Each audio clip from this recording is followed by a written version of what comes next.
Well, welcome to the Central Hall in the Granite Falls Museum. Obviously, the eye catcher is a 25-foot section of tree that represents the topmost part of a spar tree, used in high lead logging to haul logs into a central pile from which they could then be shipped by truck or by rail. Wow. You'll notice the ceiling fans are belt-driven. As a point of history, most of the heavy equipment back in the day was all belt-driven.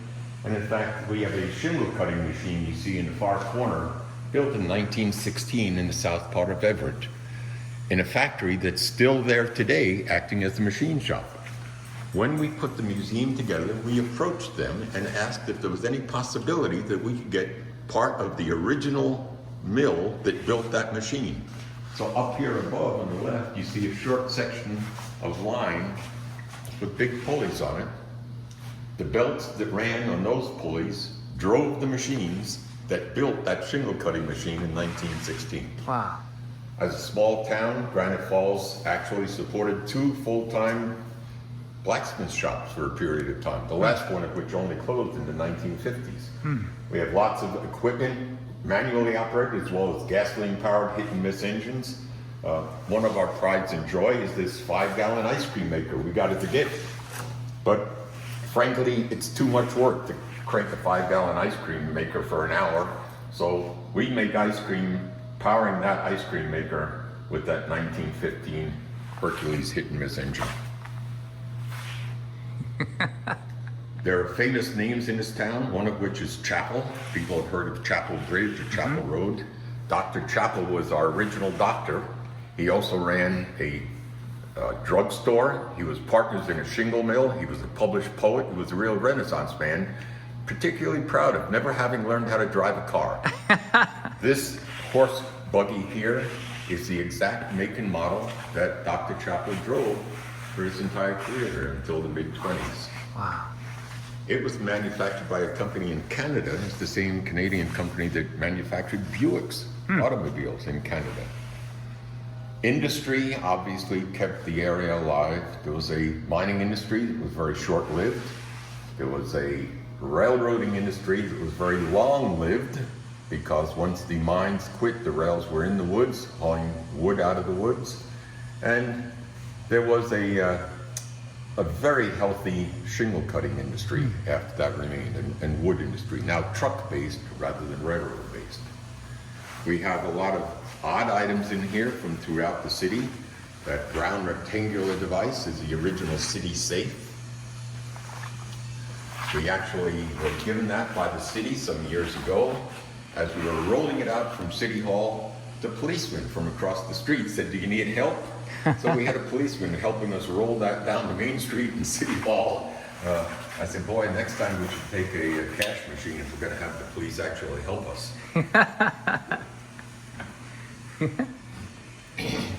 That's the original bank safe over in this side. The bank is still there. The bank is now over 110 years old, and that's a 120-year-old safe. That's a 1904 safe. Dual combination, dual time locks, very secure.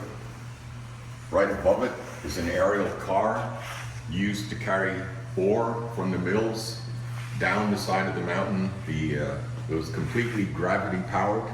A full one of those was heavy enough, when it was clamped on a looped line, it was heavy enough to pull the empty ones back up the other side. You'll see we have some displays up above.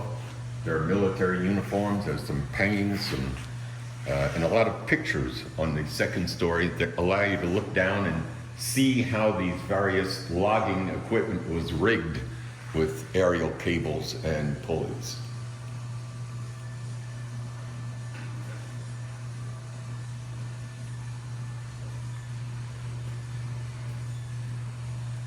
Beautiful. Gosh. And what is tucked back here in the corner? Well, here we have something of a mining display. You see an original ore cart there. It's tilted. You can tilt to empty. We have ore sampling and processing equipment in the smaller cabinet. And here we have what's called a pelting wheel, a water wheel, but it's extremely high efficiency. It was designed so that the users would run a line to the highest head of water they could have. It would come down out a very high pressure nozzle and shoot into the center of these cups. And the cups are curved so that the water would completely change direction. So it made a very high efficiency machine, the pulley of which then had a belt and drove either a generator for electric lights in a mine or an air compressor to operate an air operated drill, much like that one standing there. We have a number of video displays running in the museum at all times. The one that's happened to be running now shows a steel rolling operation that we had in town for a number of years. The huge roll you see in there is now sitting vertically full of concrete supporting light rail in Seattle. Wow. Those were concrete forms, 1.25 inch hardened steel concrete forms to support the light rail.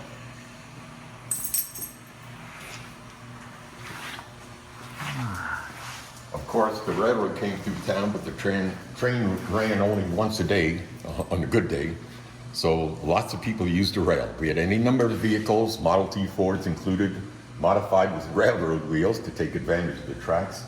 That is a one-man operated speeder, as they were called. One cylinder, 2-cycle engine, operates just as well in either direction, depending on how you decide to crank it.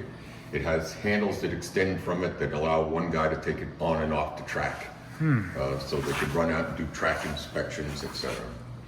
The post office sign is not really associated with the speeder. The mail is not delivered by rail. That's just another artifact we have here. How wonderful. And tucked back in Curiosity Corner over Are detailed railroad items, cans, lubrication, oil cans, lamps, lanterns, both kerosene and battery operated, insulated signals, clothes, gloves, handbooks, and a few of the early warning signs you used to see around saying, God, I wish I'd stayed off that railroad track. Granite Falls did have a nice depot, as shown in that picture. By that time, the train from the Everett Monte Cristo Railway had been renumbered. 366 is the number it carried when it was part of the Northern Pacific Railway. At the far end of the line was Monte Cristo as the gold mining center for a period of 10 or 15 years, and then it was defunct.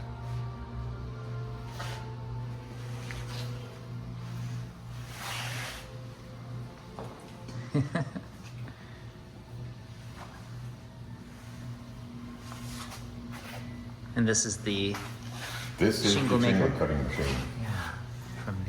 We have a picture of it from the other angle, but this shows how tremendous it is. There are mills in Everett that operated dozens of these in a row. The most recently operated mill here was Miller Shingle that operated 4 of these until 6 or 7 years ago. They stopped cutting shingles.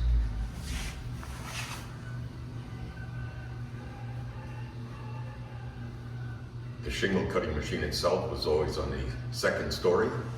They threw the finished shingles down a ramp, and the fellows down below were packing as fast as they could pack.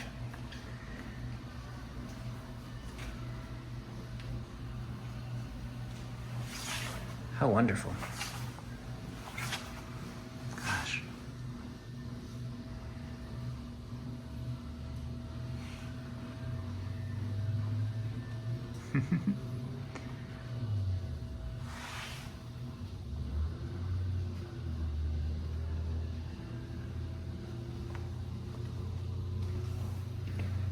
Life was definitely more difficult back then.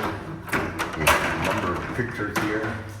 This shows a local suspension bridge over which loads of shingle like this were hauled from the mill to this side of the railroad, this side of the river, so the railroad could ship them. And when we looked in detail at some of these pictures, you could see here was a gentleman with 2 women standing on this suspension bridge. He has 1 leg and 2 crutches. Wow. On a bridge that wiggled a lot. This was a catcher device. It was down in the river. You see cables coming here. They're have this extended across the river. When the shingle bolts floated down, they could sweep them in and pull them in ashore to take them up to the mill. You can see the wood rails here were reinforced with iron straps. That's so that the carts that had railroad wheels would run along that bridge. Right. Available to foot traffic and anything heavier that needed to go across. Yeah. Wow.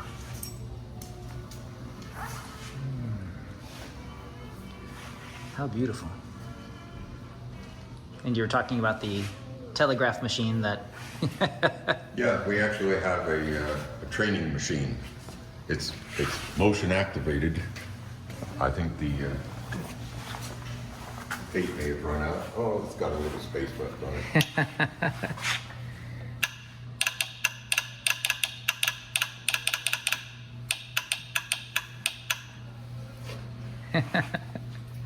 How fun. Gosh, wonderful. And so this is only the middle room of this grand museum that is still growing. I hope everybody has the chance to come and check it out.